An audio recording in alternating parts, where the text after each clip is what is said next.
किसान credit card अकेले KCC से ही इस साल किसानों को 10 लाख करोड़ रुपए से ज्यादा की मदद दी गई है। ये 10 लाख करोड़ आंकड़ा बहुत बड़ा है। 7 साल पहले पशुपालकों और मछली पालकों को केसीसी की सुविधा मिलने के बाद वो भी इसका जमकर लाभ उठा रहे हैं। बायो फर्टिलाइजर पर जीएसटी कम होने से भी किसानों को बहुत फायदा हुआ है।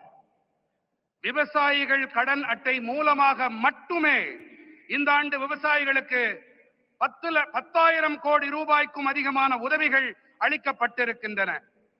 7 ஆண்டுகளுக்கு முன்பாக கால்நடை பராமரிப்பாளர்களுக்கும் மீன் வளர்ப்பாளர்களுக்கும் இந்த விவசாய கடன் அட்டை வசதி கிடைத்த பிறகு அவர்களும் கூட இதனால் நிறைவான பலன்களை பெற்று வருகின்றார்கள். உயிரி உரங்கள் மீதான ஜிஎஸ்டி வரியை குறைக்கப்பட்டதாலும் விவசாயிகளுக்கு அதிக ஆதாயங்கள் கிடைத்திருக்கின்றன.